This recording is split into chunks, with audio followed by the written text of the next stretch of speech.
Hello, and welcome to Speak Honest. I am your host and certified relationship coach, Jennifer Noble. It has been my passion for over a decade to help women like you heal what's been holding you back from having the relationships you deserve. Are you struggling with a relationship where you can't seem to voice your emotions, needs, and boundaries without having it blow up in your face? Then you have found the right podcast, my friend. Get ready for practical tips, empowering truths, and honest conversations. Now, let's dive in.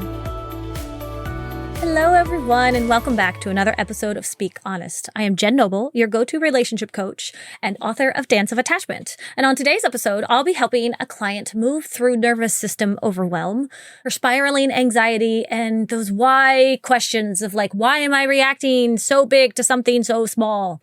Those are the moments we all know too well. But before we dive in, I want to talk to you about our Speak Honest community. This is the space where women come to feel seen, supported, and understood while they learn how to regulate their emotions, they learn how to communicate with confidence, and eventually rebuild their secure relationships from the inside out. It's where conversations like the one you're about to hear between me and Cordelia happen. It's where women get support they need to grow at their own pace. Members of the program, they get first access to podcast coaching like this. So over the next few weeks, you're going to hear a series of coaching calls with me and Cordelia. And if that kind of support feels right for you, if you're listening in and you're like, oh my gosh, yes, I want that, then we would love to have you inside of our membership program so you feel supported in your healing journey. You deserve a space where your growth is seen, your questions are held with care, and your nervous system actually gets the support it's been craving. And I'll share more on how you can join at the end of the episode. But for right now, as you're listening to my conversation with Cordelia, I want you to think about the last time your body reacted before your brain could catch up. Think about the moments when you felt activated out of nowhere, or when a tiny inconvenience suddenly felt like the end of the whole freaking world. In this session, you're going to hear how I guide her through understanding what her body is trying to say to her, how to validate those somatic reactions, and how to begin finding evidence of safety, even in the middle of uncertainty. Now, let's dive in. Hello, Cordelia. Thank you so much for coming on the show today. Now, I know that you are a member of the Relationship Reboot Program, but you and I talked about how you wanted to get a little bit more help, some one-on-one help on some situations, some issues going on. So talk me through what kind of help you're looking for right now. Well, that's the $1,000,000 question there. Good point. Where do you start when you got the laundry list going? Funny enough, though, so I've been dealing a lot with nervous system issues, burnout, and lately, I don't know, there's no trigger, really. Little stressors suddenly feel ginormous. And it's unlike me to get that worked up over small things. And I don't mean worked up and then like getting angry, but then I just feel stressed and nauseous, and like my energy is on overdrive, I guess you could say. And how is that affecting you in your day-to-day life? How is it holding you back from what you want to be doing? I feel like suddenly when that comes on, I'm spiraling. It's like the ADHD squirrel syndrome on overdrive. Mm-hmm. I don't know what to do. Like I want to do something, or I'll try to go lay down and I can't lay down, I can't relax, or I'll play a game on my phone and then that stresses me out. And not because of the game itself, but because I think I'm on a screen, which I probably shouldn't be when you're trying to kind of bring yourself down. I've tried going outside with the dog and getting some air. The air feels lovely. The construction across the street, I want to scream. Yeah, something else that just kind of adds on to that. So it's sounding like your body, your nervous system is getting activated. Is that right? Correct. Yeah. And so tell me about what it feels like in your body. How do you know that you're spiraling? How do you know you're activated? I begin to feel like I'm suffocating in my own body. I feel like I'm almost choking on a breath, and it's almost stuck in the center of my chest is like a wall. And then right through my throat feels like almost like it's blocked. Mm-hmm. And then that sends this spiraling energy through my body that's tense. And is that, I'm assuming it's not a pleasant feeling, but I just have to ask, is it scary? Is it uncomfortable? Like, what does it kind of feel like when that's happening? It's very uncomfortable. It's very uncomfortable and it feels like a pulsating feeling almost. And I don't think my heart is like speeding, but it almost like that when you've been running and your heart is moving quickly, it's that kind of pain in my chest. So there's like a real physical reaction going on in your body, but nothing like physical is happening around you. Is that right? Correct. Okay. So yeah, so this is a pure somatic response to something going on. So something that we maybe could work on today is digging into where's that coming from? How long have you had it? And then maybe a couple tips and tricks for how to kind of manage that in the moment. And then we could keep working long term, but I want to be able to give you something that helps in the moment. Does that sound like something you're looking for? Yeah. Oh, okay, great. Okay. Is there any other direction you want to take this today? Anything else you're kind of like looking for? Actually, I think this is quite perfect because it's been off and on for a while, but it's suddenly feeling like it's escalating. And if something that is normally small is triggering, it's kind of a weird thing to be triggered by something so small when normally you'd be like, okay, this is frustrating, it's annoying, but carry on. It's a very big response to even small things, not just big things. Perfect. So I hear you saying that you have this kind of small situation happening, but your reaction is up here. Yeah. Yeah. Luckily, I'm not yelling at anybody for it. Not yet. So just wait till I get to the end of the podcast. That'll be good. No, when we are in this situation, so this is great. Can I speak on this real quick? Yes. Okay, great. So people will often ask, oh, am I overreacting? And I guess like the nice answer, like truly, is to be like, no, of course not. Everybody goes through this. But I suppose the real honest answer is yes, you are overreacting, but not in a way that overreacting is a bad thing. Is that making sense? Yes. Okay, good. So if the situation is down here, like something happened or someone walked past you on the street, but up here, you're like, that motherfucker, I want to like punch him in his freaking face. And he's so just, and you're like, dude just walked past me, right? That's an indication of an overreaction. But, and here's the big difference. I want us to look at that overreaction. And I think you're doing that now, which is beautiful and why you're coming to me with these questions. We want to look at that overreaction as an observation. Why am I overreacting? What's going on there? And if we take this as a learning lesson real quick, it is so common for us to quote unquote overreact when we have a built up list of trauma kind of underneath our belt, so to speak. So you're not reacting to the thing that happened today. You're not reacting to the guy that walked past you on the street. You're reacting to the 20 to 50 other times somebody hit you or pushed you or ignored you or however it was someone treated you. So as I'm saying that, how's it landing? I hear you. As in, like, that's a really interesting analysis, I guess, is what I'm trying to say. And it makes sense because you're normally not triggered over like something like the email didn't want to load properly or didn't show the reply option. Like, there's such small things. You're like, okay, that's dumb. Like, it's a gremlin, whatever. But why would that cause such anxiety in me? And that makes me feel so nauseous. And then I can't eat. I could, like, and I'm spiraling. Yeah. And that makes sense that your body is just reacting to anything because it doesn't know the difference. Yeah, it holds on to things, right? Remember, our body stores our memories. Our body kind of stores our trauma. So let's say, for example, I was talking to a client a couple months ago, and she started getting these big emotional reactions when she would have to open up her email at work. It was almost like dread, right? It was like she would sit down, perfectly fine, having a great time talking to her coworkers, and she would sit down, and it's like before the emails even came up, she almost wanted to start crying.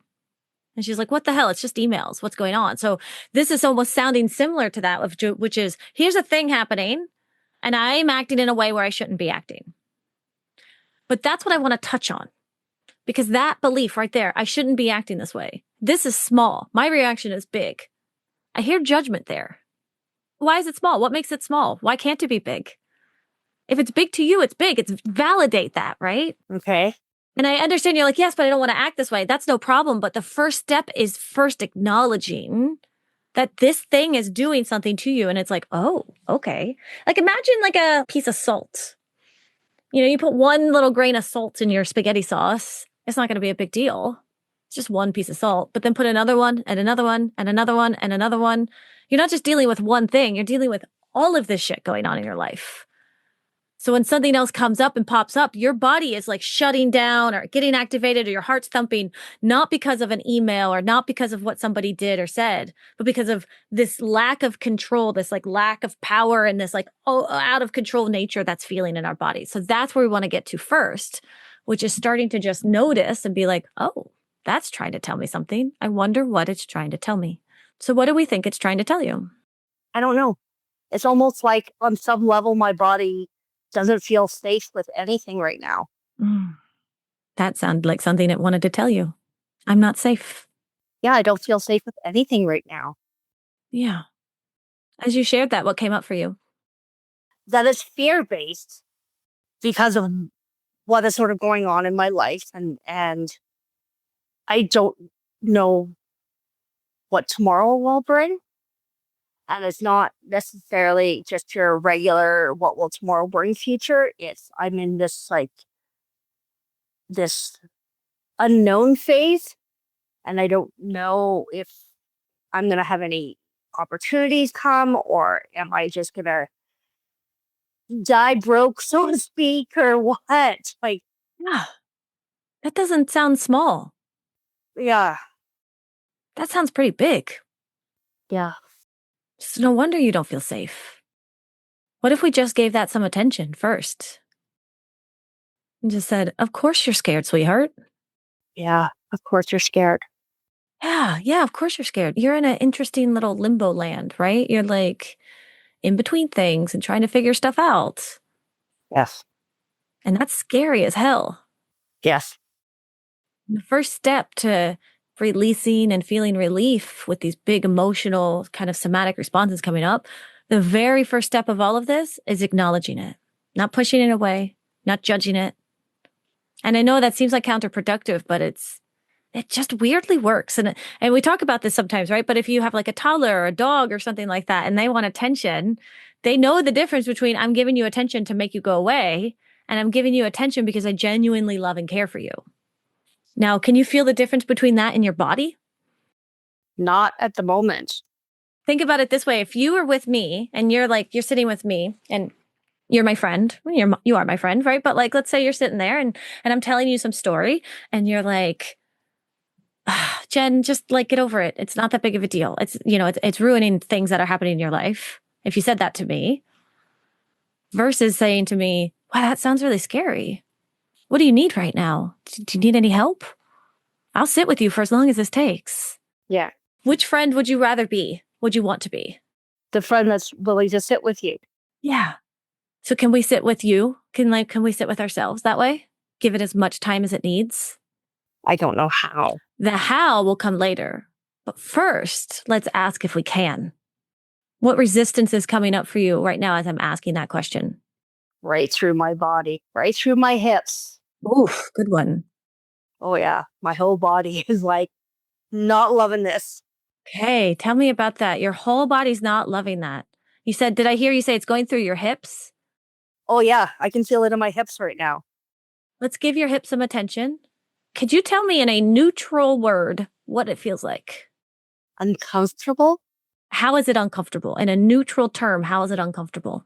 Like if I was sitting in a position that's not a normal position to be sitting in, if that makes sense. It does, yeah. And this is, if you can tell, that's a lot harder to do than most people think. Trying to explain your sensations in your body in a neutral term is one of the hardest things to do, which is why I challenge that, right? So if there's resistance, you don't know how to do it, beautiful.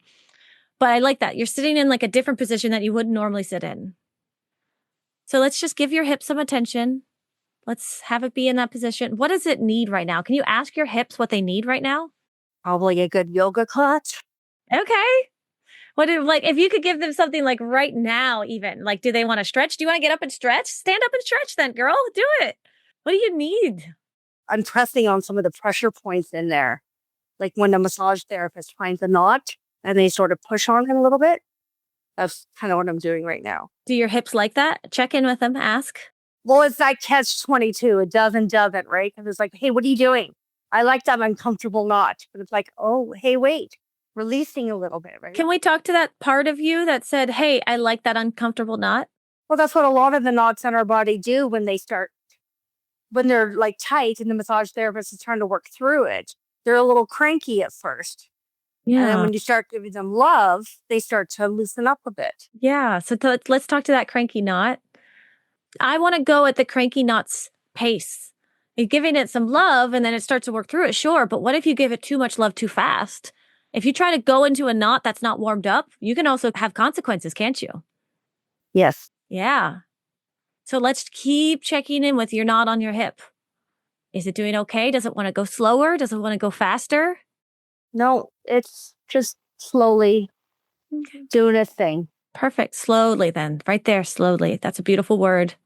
This is what I want you to be doing this week with your body. I know you have a lot going on in your life, and we can talk about the feeling of unsafe and we can do all that as well. But because your body is so physiologically holding on to something, it's almost like we just need to have a conversation with it. I think you and I were talking before as well as like with eating and things like that as well, which is just let yourself eat whatever you want. And I know that seems like that goes against every bit of normal societal knowledge on our bodies, especially as women. But there's something powerful in giving ourselves back the control that we have the choice to lay down, to eat French fries, to walk outside, to take care of ourselves. It's all our choice. I want to get you back there first so you can see how safe you are in your choices. Because these big somatic feelings, they're not going to go away anytime soon.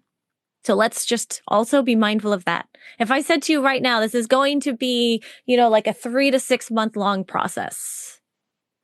How does that feel? Ooh, my head did not like that one. Hey, let's give your head some attention. Right above the eyes. Like it just went like, no, don't like that. Yeah. It's already been so many months of trying. Mm-hmm. Let's talk to that part of you, your head. No, I don't like that. It's already been months of trying. What does your head need right now? A beverage. What kind of beverage? Like a wine or like sparkling water? I don't care which one. Yeah. I like that. Yeah, get your wiggles out. I like that. Yeah. I still want to pay some attention to your head though, because I don't want to ignore it. I just want to keep talking to it because it spoke up. It did speak up, but it wasn't as loud. Oh, that's beautiful. But I just want to check in with it. What does it need? Calmness. Hmm. Does that make sense? Yeah. What kind of calmness? How would it like calmness? I think there's just so many variables that are up in the air right now. Absolutely everything. That it's wanting just at least something to feel secure. Gorgeous. Let's give it something. We're going to work on the evidence now. Tell me 1 or 2 ways that your life is calm right now. Calm and secure. I don't feel like there is anything all that calm and secure. Yeah. I feel that so deeply. And you know the work that we do inside of the Reboot program, when we work on our evidence for our somatic repetition, it's going to be like this. We need to go low-hanging fruit right now. So let me ask you this question. Do you live on your own? Yes. Mm-hmm. Do you have to have a ton of roommates that are coming in and out of the house, stealing your stuff? No. No. No. That is calm and secure. Do you have a bed to sleep in? Yes. That is calm and secure. Do you have a lock on your door? Yes. That is calm and secure. Do you have any form of transportation? Like, do you have a car or do you take mass transportation? I have a car. Okay. So you can just get in a car, put your own music on, be in your own space. You don't have to worry about anyone else. You don't have to sit next to like some weird grody guy on a bus. Correct. that is calm and secure. Now, the fact that that's hard to find, super normal. Because our limited beliefs, our attachment wounds that you're familiar with, they prevent us from seeing that stuff. What you're doing right now is calm and secure, isn't it? Yes. Yeah. You're just petting your loved one. That's calm and secure. Somebody came up very quietly. Yeah, they really did, which is very abnormal of them, which is very sweet. Yes. So they're calm. Oh, maybe your body language, even just calm and secure. Right there, that's calm and secure. Are there tons of aspects of your life that are chaotic and uncertain right now and insecure? Absolutely. There are in my life too, just to be clear. Right? Like that is a common thing. It happens in everyone's life. What we need to do is teach your body to rewire your mind to find the calm and secure. And the reason why we're going calm and secure is because we asked your mind, what did it need? So we're just using your language, your body. You see that? Yes. Your homework for this week, what I want you to do until we talk next week is this is going to be kind of like your evidence, your somatic repetition. It's just going to look different to you. It's not going to be like an I am statement, although you could say I am calm and secure if you really want to, but it's more than that for you because it's not just an attachment wound of like, oh, I am unworthy. It's this big, massive like attachment belief of just everything around me is chaotic and insecure. And I have no control over anything. So your evidence, I want you to find, you can journal about it. You can just say it to yourself while you're walking, or you do it in the moments when your body is getting that way again. Heart is pounding, throat is constricting. You check in with your body. You check in with the area.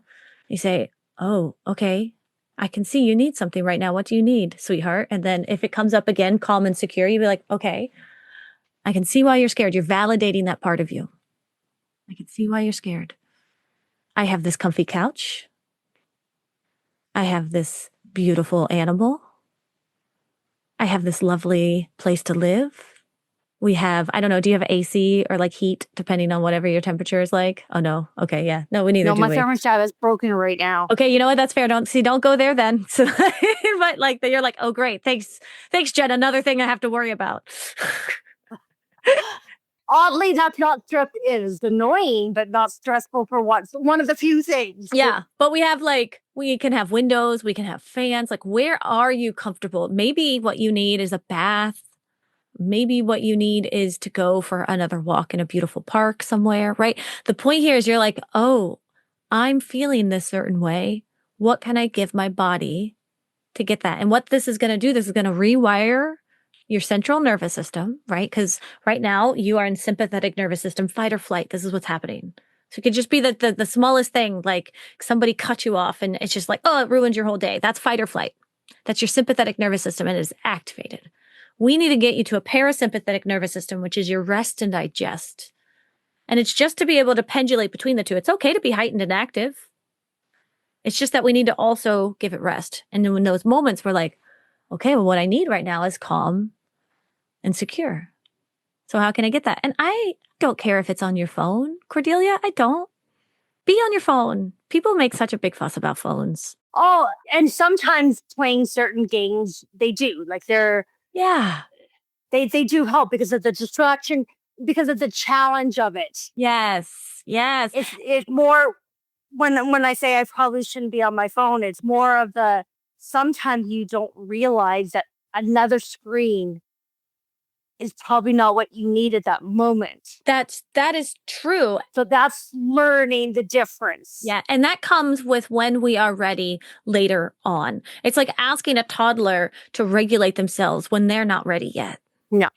So sometimes we need those help. Sometimes we need the phone. Sometimes we need the TV. Sometimes, we need a smutty book or a glass of wine. Like the thing is I'm just not here to judge that stuff because I think that it is in its part helpful to us at certain times. And then when we're ready, just when we're ready, we move on to something different. And we're like, oh, you know what? I've made it pretty far in this journey. This White Claw isn't really for me anymore.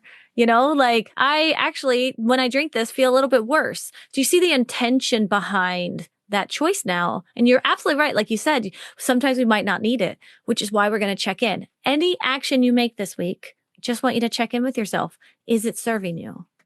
And if it is, good. If that's eating French fries, if that's laying on your ass all day, if that's chugging a bottle of wine, I don't care. Is it serving you today? It will not be forever, I promise you. But if we can give your body a little bit of some control like that, right? Let your little inner girl have whatever she wants. Give her that comfort, give her that safety, give her that secureness. Teach her she's safe. She'll come out of her hidey hole. She'll start calming down, and then we'll be able to level up to the next step, and then to the next step, and then to the next step. But right now we're here. So let's stay here, okay? Okay. All right. So as we're wrapping up today, what are your takeaways? What did you hear me say was your homework this week? That when I start to get sort of anxious, to ask myself, what do I need? And to remind myself that I am calm and I am safe. Mm-hmm. Find the actual pieces of evidence, not even just remind yourself like in a platitude. Find the evidence, right?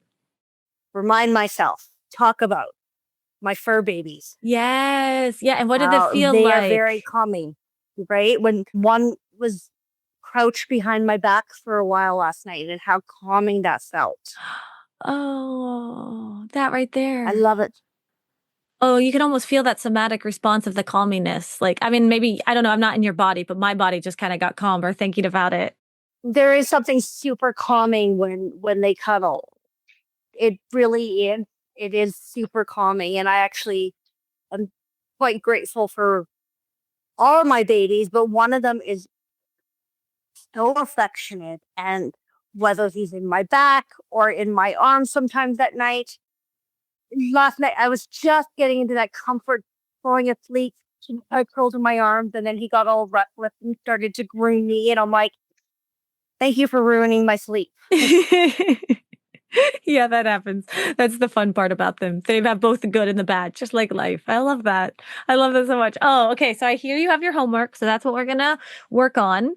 Find the evidence, journal it down, write it in the Facebook group if you want. Send me a Facebook, like an email, whatever it is to keep you accountable, and I'll keep checking in with you. And then next week, let's talk about the change, the shift, and what our next step will be. How does that sound? Lovely. All right. Beautiful. Well, thank you so much for coming on here, Cordelia, and I will speak with you next week, okay? Thank you. All right. Take care. All right, everyone, that is it for today's episode. I hope this session with Cordelia helped you feel a little more understood in your own healing journey, especially if your nervous system has been doing that up and down dance lately. If you're listening and thinking, I need this, I need women who get it, then I want to personally invite you to join us inside the Speak Honest membership. If you've been here for a while, this is what we used to call the Relationship Reboot Program. It's the same support, it's the same coaching, just a name that fits a little bit better with who we are now. And you can find everything you need to join us in the show notes, or head to speak-honest.com to learn more. You'll see what's included, how to join, and how to get the kind of support you heard in today's session. All right, ladies, that's it for this week. I will speak with you all next time. Take care. As we wrap up today's conversation, always remember that healing is a journey, not a destination. And it is an honor to be a part of your healing journey. If you want to dig deeper into the topics we covered today, be sure to head over to our show notes, where you can find all of the valuable information mentioned in today's episode right there. And please remember to rate, review, and subscribe if you enjoyed today's podcast. Your feedback means the world to us and helps others discover our podcast. Until next time, remember to speak up and speak honest.